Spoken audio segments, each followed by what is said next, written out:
नमस्कार. आज आपण आलो आहे सिद्धेश्वर महादेव मंदिर पाहण्यासाठी.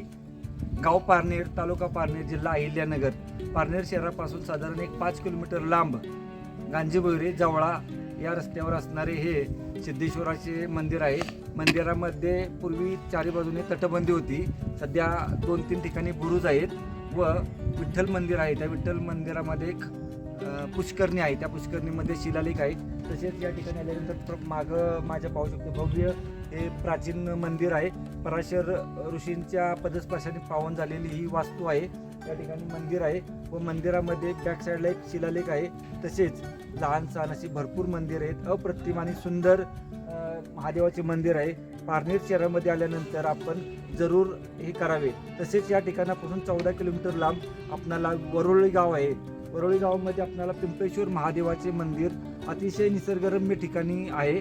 तेही आपण करावे एक विनंती. जय शिवराय. राळेगण सिद्धीवरून आल्यानंतर हा बोर्ड आहे, परंतु जाण्यासाठी आपल्याला पारनेरवरून रस्ता आहे. पारनेरवरून आलेला रस्ता आहे आणि असं आपल्याला सिद्धेश्वरवाडीला जायचं आहे. हा जो रोड आहे गांजीबोरी जवळा तसेच शिरूरला गेलेला रोड आहे. या ठिकाणी भव्य अशी कमान दिली आहे. या कमानीतून आपल्याला आता सरळ आत जायचं आहे. आपण मंदिरात आल्यानंतर प्रथम आपणाला तर या ठिकाणी हा तलाव पाहायला भेटतो व तलावाच्या या बाजूला हे मंदिर आहे.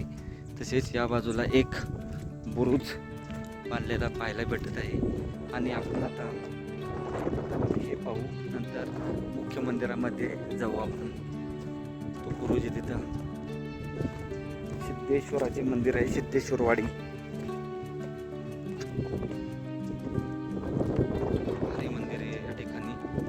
बारव आहे आणि एक शिलालेख पाहायला भेटतो, तोही पाहू आपण. या ठिकाणी बारव मधील पाणी कमी झालेलं आहे. त्या ठिकाणी शिलालेख आहे, तो जाऊन पाहू. आत आल्यानंतर या ठिकाणी महादेवाची पिंड आहे. महादेवाची पिंड पाहून आल्यानंतर थोडं पुढं आलो तर आपणाला या ठिकाणी पाहायला भेटत आहे शिलालेख.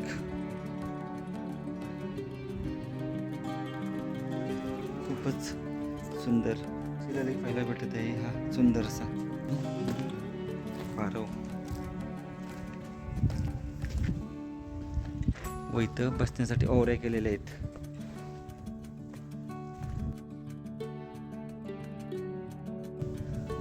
व वरील बाजूस भक्त लोकांना बसण्यासाठी ओवऱ्या केलेल्या पाहायला भेटत आहेत.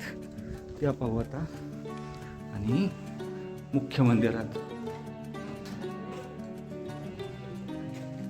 हे बघा, या ठिकाणी हा दरवाजा इकडं आहे. त्या बाजूचा मंदिर आहे इथं, तेही पाहू. प्रथम पाठीमागं जाऊ आणि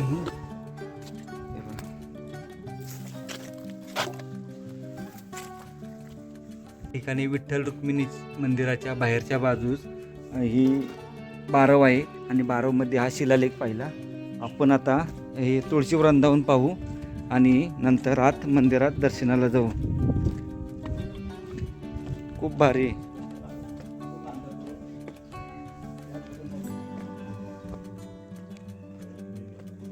हे बघा, तुळशी वृंदावन आहे समोर, ते पाहू. या ठिकाणी एक बुरुज सुद्धा केलेला पाहायला भेटतो आपणाला. या बुरुजाची रचना कशासाठी केली असावी? हे तुळशी वृंदावन आहे, सुंदरसं असं.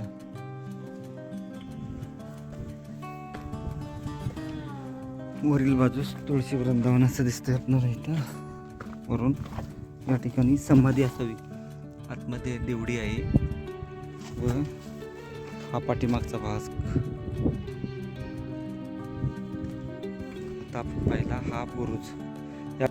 आता मंदिर आहे विठ्ठल रुक्मिणीचे, त्या मंदिरामध्ये जाऊन दर्शन घेऊ.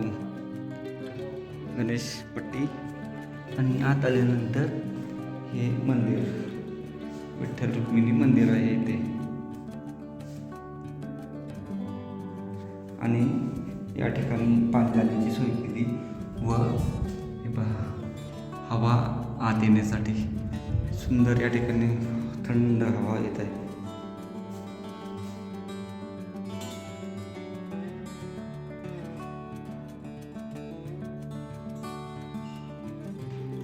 समोर पाहिलं तर या ठिकाणी ह्या पायऱ्या आहेत आणि हा बुरुज, यावरून या ठिकाणी एखादी गडी असावी असा एक अंदाज लावू शकतो आपण. पाणी जाण्यासाठी मगाची आपण बघितलं ठिकाणी एक आपणाला याच्या ओरलेल्या पायऱ्या. या ठिकाणी पूर्वी गणपतीचे मंदिर होते आणि हे बघा सुंदर. चला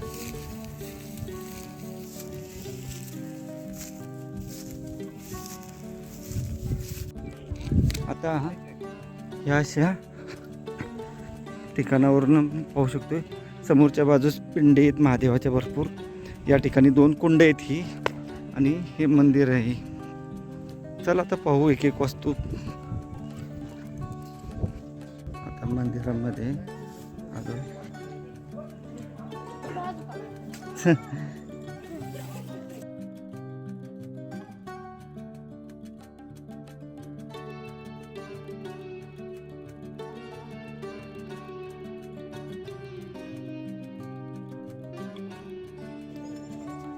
मंदिर आहे, मूर्त्या.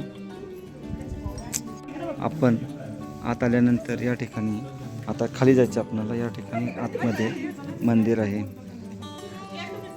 हे आता नवीन बनवल्याचं हे, परंतु मुख्य मंदिर जे आहे ते पूर्वीचे आहे. हा सुद्धा खांब जो आहे हा पूर्वीचा आहे. या मूर्त्या प्राचीन आहेत. या मंदिरामध्ये आता खाली उतरून आपण आतमध्ये जाऊ. या ठिकाणी शिलालेख वगैरे आहेत ते पाहू. पूर्णतः अंधार आहे आतमध्ये आल्यानंतर व महादेवाचे मंदिर आहे. या ठिकाणी पिंड आहे. तसेच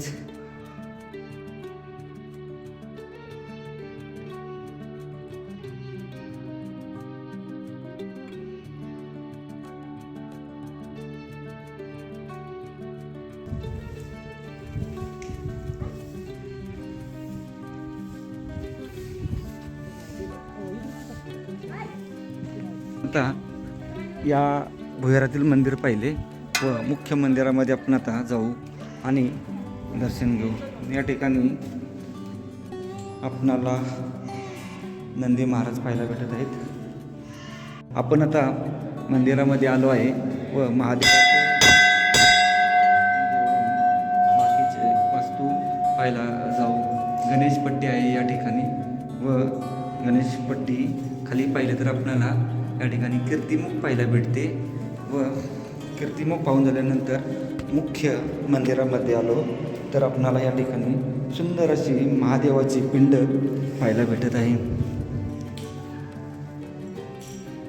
या ठिकाणी सर्व माहिती देण्यात आली आहे व सर्व सुंदर शीतल आहे. पिंड मंदिरामध्ये आल्यानंतर या वस्तू जरूर आपण पाहाव्यात. या ठिकाणी पराशर ऋषींच्या पावन झालेली 12 ज्योतिर्लिंगे या ठिकाणी माहिती देण्यात आली आहे. या ठिकाणी अप्रतिम असा नंदी आपणाला पाहायला भेटत आहे.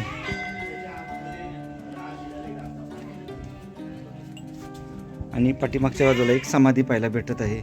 ही सुद्धा प्राचीन समाधी आहे व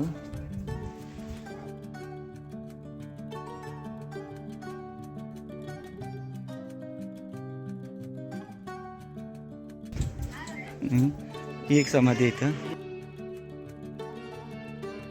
या ठिकाणी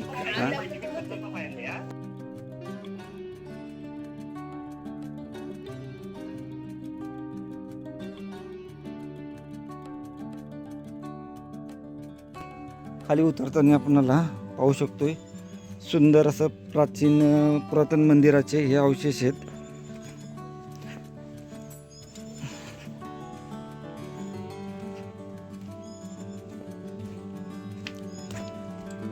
या बाजूला ही समाधी आहे इथं व या ठिकाणी महादेवांची पिंड पाहायला भेटते.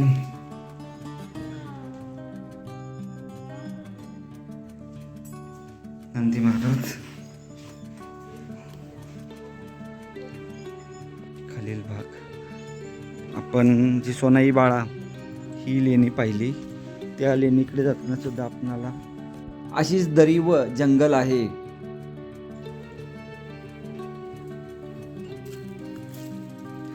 सोनाई पाहू शकतो असा मार्ग होता वरती, आता नव्याने बनवला. मागच्या बाजूला पण मंदिराच्या आपण आता आलो आहे.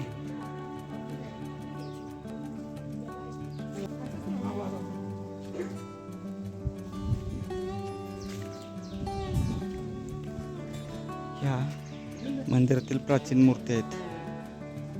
नंदी महाराज या ठिकाणी अजून समाधी पाहायला भेटत आहे. सुंदर कलाकृती असलेली ही नंदीची मूर्ती आहे.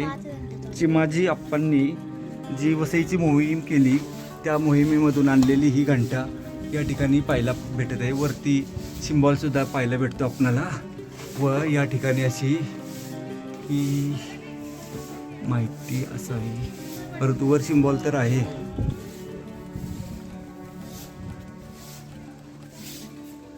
या सिद्धेश्वर मंदिराच्या बाजूला असलेला जसं नंदी मंडप आहे तसंच हा एक मंडप आहे.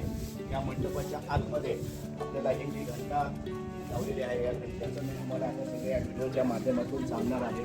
ते संपूर्ण तुम्हाला माहिती मी या व्हिडिओच्या माध्यमातून आता देत आहे तुम्हाला. ठिकाणी गरोदर स्त्रीचे शिल्प लावण्यात आलेले आहे. याही बाजूला कीर्ती मूक पाहायला भेटते व याही बाजूला फक्त एका बाजूला आपणाला ते पाहायला भेटते आणि याही बाजूला ही जी घंटा आहे ही फक्त हा जो सिम्बॉल आहे क्रॉस हाच फक्त मेन आहे आणि आतून पाहिली तर याची दिसते. या मंदिरामध्ये ही पोर्तुगीजकालीन तोफ आहे. पोर्तुगीजकालीन आपण घंटा पाहिली, 2 शिलालेख पाहिले व हा मंदिराचा कळस. या ठिकाणी आता आपण दुधाणे साहेब, मांढरे साहेब हे आहेत आपल्यासोबत.